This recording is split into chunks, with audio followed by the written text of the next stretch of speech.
کا سبب ہماری بے عزتی ہوگی. کوئی اپنی لڑکی کو سونے کی سینڈل بنا کے دے رہا ہے, کوئی اپنی لڑکی کو پورا سونے کی کا باکس بنا کر کے دے رہا ہے, تھوڑا سونے کا قلم بنا کر کے دے رہا ہے. کوئی مکمل جو ہے اپنی بیٹی کے لیے فضول خرچی دیکھا جائے کتنی زیادہ ہے ہماری قوم کے اندر. اور کہتے قوم مسلم کی بہو بیٹیاں نقاب پہن کر کے بمبئی کی گلیوں میں بھیک مانگ رہی ہے, دلی کی گلیوں میں بھیک مانگ رہی ہے, میر گنج کی گلیوں میں رمضان میں بھیک مانگ رہی ہے. میں کہنا چاہتا ہوں میرے مصطفیٰ علیہ رحمت نے ایک پیغام دیا تھا, آج ہم اس پیغام پر عمل ہو جاتا. ہماری قوم کی بہو بیٹیاں نقاب لگا کر کے کسی کے دروازے پر نہ جاتی, مارکیٹ میں نہ جاتی, کسی دکان پر بھیک مانگنے کے لیے نہ جاتی. وہ قانون کیا دیا تھا مصطفیٰ علیہ رحمت نے؟ مصطفیٰ علیہ رحمت نے قانون دیا تھا فاتو کل ذی حق حقا, ہر حق والے کو اس کا حق دے دو. پوری دنیا میں امن و شانتی قائم ہو جائے گی اور پوری دنیا میں بھی قوم مسلم کا سر فخر سے اونچا. ہر ایک کو اس کا حق دے دو. ٹھیک, پڑوسی کا حق کیا ہے؟ اپنے پڑوس میں دیکھ لو. آقا فرماتے ہیں سرور کائنات صلی اللہ تعالی علیہ وسلم کہ جس کا پڑوسی بھوکا سو جائے اور وہ کھانا کھا کر کے شکم سیر ہو کر کے آرام کرے, لیکن پڑوسی اگر بھوکا رہے تو آقا فرماتے ہیں ساری رات فرشتے اس پر لعنت کرتے ہیں. آج ایک بات کہی جاتی ہے کہ مولانا سیاست سے دور رہو. مولانا عبید اللہ صاحب کیوں رہے بولے مولانا آپ کو سیاست سے کیا مطلب؟ سیاست الگ ہے, مذہب الگ ہے. مولانا اپنی مسجد کی مصلی کی امامت دے, مصلی پر بیٹھ کر کے نماز پڑھاؤ, مدرسے میں بیٹھ کر کے لڑکوں کو قرآن اور حدیث پڑھاؤ, فقہ کی تعلیم دو, کہ آپ سے سیاست سے کوئی مطلب نہیں. میں کہنا چاہتا ہوں اسلام کے اندر سیاست کا مقام کوئی چھوٹا مقام نہیں ہے, بہت بڑا مقام ہے. اسلام کا تعلق سیاست سے بھی ہے, مگر یہ سیاست نہیں جو موجودہ وقت میں. یہ تو گندی سیاست ہے. اچھا سیاست گندی ہوئی کیسے ہے؟ سیاست گندی ہوئی کیسے؟ اس لیے کہ سیاست کے میدان میں گندے ہی لوگ زیادہ رہے تو سیاست تو گندی رہے گی. بری نہ لگے بات. جب کوئی لیڈر نکلتا ہے, یادو ہنسل بھی پائے لگی کر رہا ہے, خان صاحب کبھی پائے لگی کر رہا ہے, امبیڈکر صاحب کبھی پائے لگی کر رہا ہے.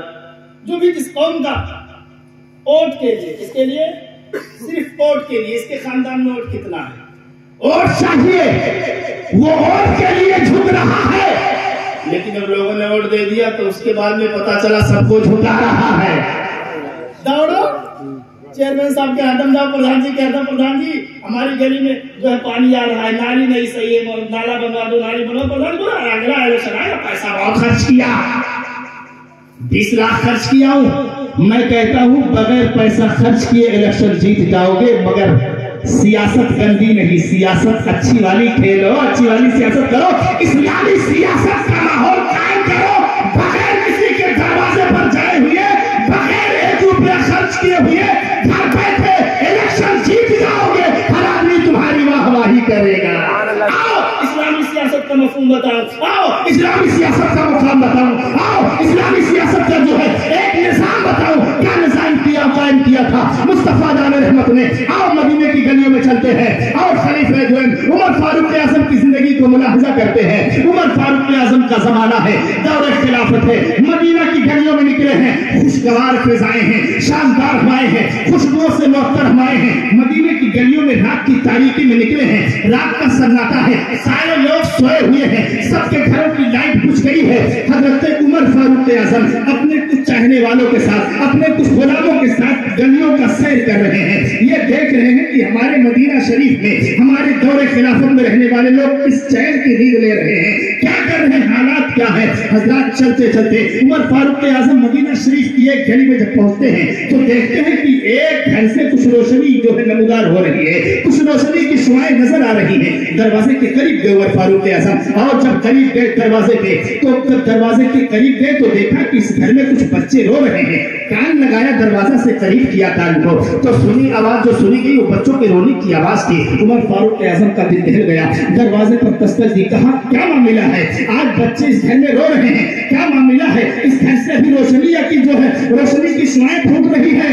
ایک خاتون کی آواز آتی ہے، ایک خاتون کی آواز آتی ہے، کیا مطلب ہے آپ کو؟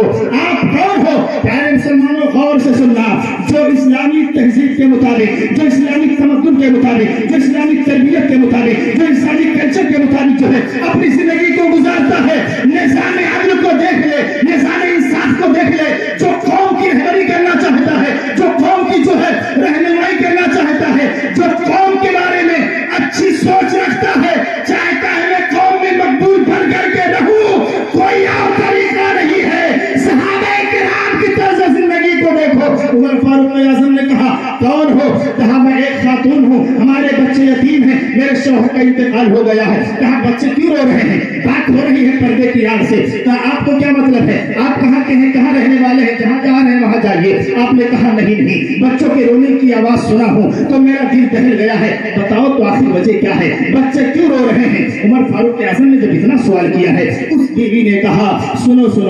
3-4 دن ہو گیا میرے بچے فاقے پر فاقہ کر رہے ہیں، گھر میں کھانے کو کچھ نہیں ہے، میں نے چولہے پر ایک ہڈیا چڑھا دی ہے، اس میں پانی ڈال دیا ہے، پانی کھول رہا ہے، نیچے لکڑی جل رہی ہے، آگ جل رہی ہے، اور بچے جب کہتے ہیں امی جان کھانا دو نا، تو میں کہتی ہوں بچے کھانا تیار ہو رہا ہے، ابھی کچھ دیر کے بعد کھانا مل جائے گا، میں پانی رکھ کر کے اسی کو کھولا گولا کر کے ٹائم پاس کر رہی ہوں، کچھ دیر کے بعد بچوں تھک کر کے نیند کی آغوش میں پہنچ جائیں گے، اس کے بعد میں میری ذمہ داری، میرا ٹینشن ختم ہو جائے گا۔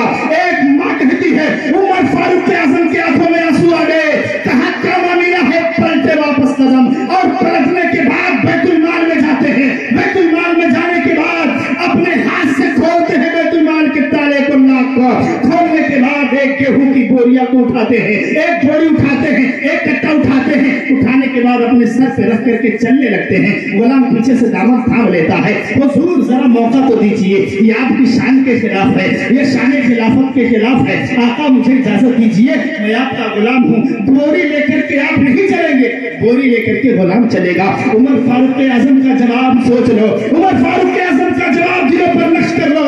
عمر فاروق اعظم فرماتے ہیں اے میرے غلام میرے راستے سے ہٹ جا، آج تو میری جو ہے بوری کی تھیلی کو تو سنبھال لے گا، لیکن کل میدان محشر میں خدا کے سامنے مجھے شرمندگی اٹھانی پڑے گی، خطاوار میں ہوں، میری ذمہ داری ہے، یہ کام مجھے کرنے دے۔ آج لوگ قوم کی خدمت کرنے میں عام محسوس کرتے ہیں، آج جو جیت جاتا ہے نا، پردھان ہو جاتا ہے، چیئرمین ہو جاتا ہے، وکیل ہو جاتا ہے، MLA ہو جاتا ہے، MP ہو جاتا ہے، وہ لوگوں کے سلام کا جواب دینے میں اپنی توہین محسوس کرتا ہے، لوگوں کی خدمت کرنے میں اپنی توہین محسوس کرتا ہے۔ یہ اسلامی سیاست نہیں ہے، اسلامی سیاست تو ہے جو فاروق اعظم مدینے کی گلیوں میں کر رہے ہیں۔ امام حضرت فاروق اعظم نے گولی اٹھائی ہے، بوری کی گولی، اور لے جانے کے بعد اپنے ہاتھ سے اس بیوہ کے گھر میں رکھا ہے، رکھنے کے بعد اپنے ہاتھ سے آٹا تیار کیا ہے، آٹا تیار کرنے کے بعد بنا کر کے روٹیاں کھلائی گئی ہیں بچوں کو۔ اس کے بعد عمر فاروق اعظم پوچھتے ہیں آخر یہ آپ کی حالت کب سے ہے؟ اس بیوہ عورت نے کہا اس سرزمین پر خلافت کی باغ ڈور سنبھالنے والا فاروق اعظم ہے، اسے پتہ نہیں ہے میدان محشر میں رب کی بارگاہ میں شکایت کروں گی، رب کی بارگاہ میں۔ اللہ اکبر۔ عمر فاروق اعظم کا دل دہل گیا، پاش ہو گیا۔ عمر فاروق اعظم نے کہا ہو سکتا ہے انہیں اطلاع نہ ملی ہو آپ کی غربت کے بارے میں، آپ کی مفلسی کے بارے میں، ہو سکتا ہے انہیں خبر نہ ہو، معاف کر دو۔ اس عورت نے کہا معاف تو نہیں کروں گی، لیکن میں ایک دعا کرتی ہوں، وہ دعا یہ ہے کہ پروردگار عالم عمر کی جگہ تمہیں خلیفہ بنا دے، عمر کی جگہ خلیفہ تمہیں بنا دے۔ حضرت عمر فاروق اعظم نے نقاب کو اٹھایا، کہا بیوی مجھے معاف کر دے، معاف کر دے، عمر فاروق اعظم میں ہی ہوں۔ ایئر کنڈیشن گاڑیوں میں چلنے والے لیڈروں، عوام سے ووٹ لینے کے بعد عوام کا خیال نہیں کرتے ہو۔ مولانا کو کہتے مولانا تمہیں سیاست سے کیا مطلب ہے؟ ارے سیاست یہی تو ہے، مولانا بتائیں گے سیاست کیسی کرنی چاہیے، مولانا بتائیں گے ووٹ کس کو دینا چاہیے، مولانا بتائیں گے کس پارٹی کا سمرتھن کرنے میں مسلک کی حفاظت ہے، دین اور اسلام کے اصول کی حفاظت ہے، ہمارے مسجدوں کی حفاظت ہے، کس پارٹی کو ووٹ سمرتھن کرنے میں، کس لیڈر کو ووٹ دینے میں ہماری بہن بیٹیوں کی عزت سلامت رہے گی، ہمارے محلے کا معاملہ جو ہے سلامت رہے گا، ہمارا صوبہ سلامت رہے گا، ہمارا ملک سلامت رہے گا، یہ قوم کے وہ لوگ بتائیں گے جو قوم سے ہمدردی و محبت رکھتے ہیں، جن کے دل میں قوم کے لیے جو ہے درد ہے، جن کے دل میں قوم کے لیے جو ہے انسیت و محبت پائی جاتی ہے۔ یہ لوگ کیا کرتے ہیں؟ یہ لوگ صرف اور صرف لوگوں کا خون چوستے ہیں، ووٹ لے لیا اب کوئی مطلب نہیں ہے۔ نہیں ایسا نہیں ہے۔ جو نظام عدل قائم کیا تھا مصطفیٰ جان رحمت نے اور آپ کے سچے غلاموں نے، وہی اسلامی سیاست ہے۔ اسلامی سیاست کا مقام جو نفاذ کیا ہے مصطفیٰ جان رحمت نے، کفار مکہ نے اتنا پریشان کر دیا ہے۔ مکہ کی سرزمین پر 13 سال ہو گئے دین کی تبلیغ کرتے کرتے، 13 سال ہو گئے جو کفار مکہ کے ظلم و ستم کو سہتے سہتے جب پریشان ہو گئے، بہت زیادہ پریشان ہو گئے، رب کائنات جب نے حکم دیا مصطفیٰ جان رحمت اپنے غلاموں کے ساتھ ہجرت کر جاؤ مدینہ شریف کی طرف، مدینہ شریف کی جانب چلے ہیں۔ مصطفیٰ جان رحمت، میں پوچھتا ہوں لوگوں سے جو کہتے ہیں مولانا تمہیں سیاست سے کیا مطلب ہے، مصطفیٰ جان رحمت جو ہے ہجرت فرما رہے ہیں اور قوم کو بتا رہے ہیں اب مدینہ شریف اسلامی سیاست کا مرکز ہوگا۔ مدینہ شریف چلے ہیں مصطفیٰ جان رحمت اسلامی نظام کو قائم کرنے کے لیے، اسلامی ریاستوں مقام کو قائم کرنے کے لیے اور اسلامی سیاست، اسلامی نظام عدل کے نفاذ۔ اب ہجرت فرما کر کے اب وہاں کے مسلمان جب ہو گئے کثیر تعداد میں تو سینہ ٹھوک کر کے نبی نے فرمایا اے غلاموں چلو اب طواف خانہ کعبہ کرو۔ تو جب غلام آگے خانہ کعبہ کا طواف کرنے تو آقا فرماتے ہیں سینہ تان کر کے چلو، اکڑ کر کے چلو، اب ڈر نہیں ہے، اب خوف نہیں ہے، اب خطروں کا کوئی خطرہ نہیں ہے، اب غلاموں کا معاملہ یہ ہے۔ پوچھنا چاہتا ہوں مصطفیٰ جان رحمت سرور کائنات صلی اللہ تعالی علیہ وسلم نے کتنے جو ہے حکمت سے کام لیا ہے اور کیا کیا طریقہ بتایا ہے ہم غلاموں کو دنیا میں زندگی عزت کے ساتھ گزارنے کا۔ اگر میرے آقا دعا فرما دیتے تو بتاؤ نبی کی دعا کہیں رہ جاتی ہے مسلمانوں؟ کہو گے نہیں، نبی کی دعا رہ نہیں جاتی ہے، نبی مستجاب الدعوات ہوتا ہے اور جو نبیوں کا نبی ہے اس کی دعاؤں کا عالم تو یہ ہے۔ بریلی کے تاجدار فرماتے ہیں اجابت نے جھکے کر گلے سے لگایا، اجابت نے جھک کر گلے سے لگایا، بڑی ناز سے جب دعائے محمد۔ میرے نبی دعا فرما دیتے، کچھ کرنے کی ضرورت نہیں تھی، لیکن نبی نے فرمایا جنگ خندق کے موقع پر کی خندقیں خود بڑی پیارے مصطفیٰ سرور کائنات صلی اللہ تعالی علیہ وسلم تو اپنے دستے مقدس سے بڑے بڑے پتھروں کو کاٹ کر کے ادھر سے ادھر کرتے صحابہ کرام لے جاتے۔ حضرات یہ ہے اسلامی سیاست، نبی کونین صلی اللہ تعالی علیہ وسلم کے سچے غلاموں حضرت ابو ہریرہ اسی جنگ خندق کے موقع پر پیارے مصطفیٰ صلی اللہ تعالی علیہ وسلم کے ساتھ میں تھا۔ جب واپس آئے مسجد نبوی شریف میں آقا کریم صلی اللہ علیہ وسلم حجرہ عائشہ میں داخل ہونے والے تھے، میں نے آقا کے جو ہے پر کے مبارک میں محسوس کیا کہ نیند کا غلبہ ہے۔ حضرت ابو ہریرہ کا بیان ہے کہ میں نے ارادہ کیا آقا کی بارگاہ میں عرض کروں آقا آپ آرام فرما لیں، اب مجھے جانے کی اجازت دی جائے۔ حضرت ابو ہریرہ کا بیان ہے میں نے اجازت طلب کی اور جا کر کے اصحاب صفہ کے چبوترے پر بیٹھ گئے۔ حضرت ابو ہریرہ جب بیٹھ گئے حضرت ابو ہریرہ اصحاب صفہ کے چبوترے پر تو کیا دیکھا، کچھ ہی دیر کے بعد مسجد نبوی شریف سے کسی کے رونے کی آواز آ رہی ہے۔ اللہ وَإِن تُعَذِّبْهُمْ فَإِنَّهُمْ عِبَادُكَ۔ آقا سجدے میں سر رکھ کر کے مسجد نبوی شریف میں یہی کہتے ہیں مولا اگر تجھے عذاب دے گا تو تیرے بندے ہی تو ہیں۔ انداز دیکھیے، مولا اگر تجھے عذاب دے گا تو تیرے بندے ہی تو ہیں، تیرے بندے ہی ہیں مولا، انہیں عذاب دے گا تیرے بندے ہی تو ہیں اور کچھ نہیں، تیرے بندے ہیں۔ نبی سجدے میں سر رکھ کر کے یہی پڑھتے ہوئے چلے جا رہے ہیں، پڑھتے ہوئے چلے جا رہے ہیں، قرآن کی پڑھتے ہیں، قرآن کی آیت کا ہی ٹکڑا پڑھتے ہوئے چلے جا رہے ہیں۔ حضرت ابو ہریرہ کا بیان ہے کہ میں بہت دیر تک کھڑا رہا، میں سوچتا رہا آقا سجدے سے سر اٹھائیں، میں نبی کی بارگاہ میں عرض کروں آقا آپ کو اتنا رونے کی ضرورت کیا ہے؟ حضرت ابو ہریرہ کا بیان ہے کہ میں کھڑا رہا، عشاء کی نماز کے بعد رات کی 11 بج گئے، 12 بج گئے، 2 بج گئے، 3 بج گئے، نبی نے اپنے سجدے کو سر کو اپنے سجدے سے نہیں اٹھایا، سر کو سجدے سے نہیں اٹھایا۔ حضرت ابو ہریرہ کا بیان ہے کہ فجر کا وقت ہو گیا، حضرت بلال حبشی نے اذان دی، اللہ اکبر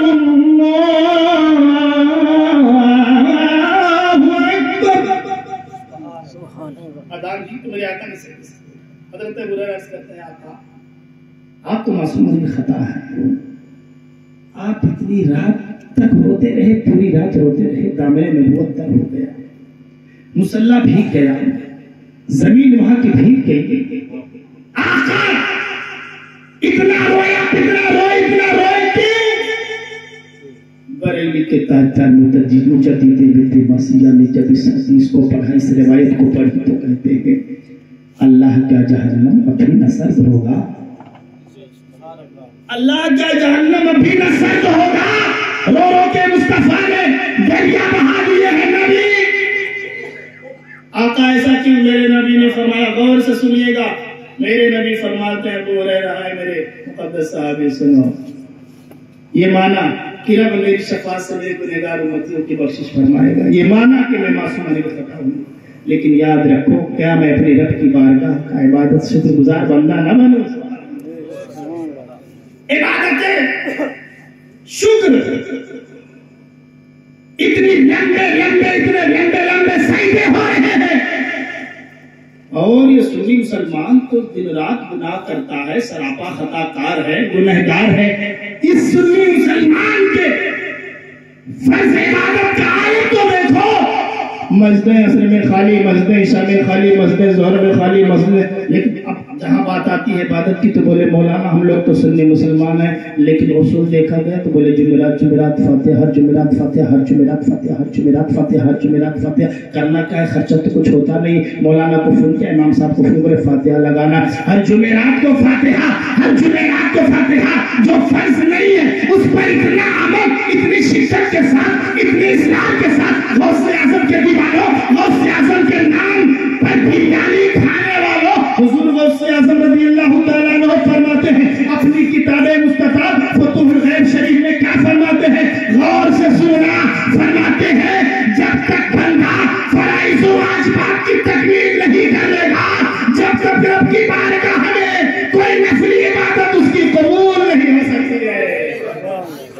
اتنی اچھا اس کا معاملہ تو یہ ہے، اتنا خراب کر دیا ہے کچھ لوگوں نے جیب بھرنے کے لیے، جیب بھرنے کے لیے۔ بتائیے ایک ہفتے کا عرس ہوتا ہے کہ ایک بزرگ کا، ہماری جماعت، ایک روزہ، پھر 2 روزہ، پھر 3 روزہ، پھر 5 روزہ، پھر 6 روزہ، پھر 7 روزہ، اب تو شاید 10 والا بھی آ گیا ہے۔ ہاں سنا گیا کہ 11 دن آ رہے جا رہے، وہاں بھی یہی مطلب ہے، جس مزار پہ گئے ہو گئے آپ وہاں مسجد آپ کو ضرور ملی ہوگی، ملی کہ نہیں ملی؟ مسجد ملی۔ وہ مسجد کس لیے ملی؟ اجمیر شریف جائیے مزار کے ساتھ مسجد ہے، بریلی شریف جائیے مزار کے سامنے مسجد ہے، اور کچوچا شریف جائیے مزار کے ساتھ میں اولیاء مسجد ہے، حضرات کلیر شریف جائیے مزار کے سامنے مسجد ہے، جہاں جہاں جاؤ گے وہاں مسجدیں ہیں۔ یہ اللہ کے مقدس ولی بتاتے ہیں اے میرے غلاموں، میری بارگاہ میں تمہاری حاضری اسی وقت قبول ہوگی جب رب کی بارگاہ میں سر جھکا کر کے آؤ گے، اس کے بعد جب میری بارگاہ میں آؤ گے تو میری بارگاہ میں تمہاری حاضری قبول ہو جائے گی، میرے وسیلے سے رب کائنات تمہیں بابرات فرما دے گا۔ معاشرے کی اصلاح ایسے تھوڑی ہوگی، معاشرے کی اصلاح کرنا ہر ایک فرد کی ذمہ داری ہے، معاشرے کی اصلاح کی کوشش کرنی چاہیے، اور رب کا کرم ہوا۔ پیارے سننے مسلمانوں، یہی بات تو میں کہنا چاہتا ہوں، اسلام کے اندر سیاست کا مقام دیکھیے، اسلام کے اندر سیاست کا نظام دیکھیے، اسلام کے اندر جو ہے ملزم سے انصاف اور عدل کو دیکھیے۔ آئیے مصر کی تاریخ کا مطالعہ کرتے ہیں، دورہ کرتے ہوئے چلتے ہیں آپ کو مصر کی سرزمین پر۔ مصر کی سرزمین یہ بہت پرانی ریت تھی، رسم تھی، رواج تھی، وہاں کے اندر رواج تھا۔ کیا رواج تھا مصر کی سرزمین کا؟ رواج یہ تھا جب وہاں کا دریائے نیل اپنے جو ہے پانی کو نہیں، اپنے پانیوں سے سیراب نہیں کرتا تھا، لوگوں کی کھیتیاں سیراب نہیں ہوتی تھی، جب پانی دریائے نیل کا سوکھ جاتا تھا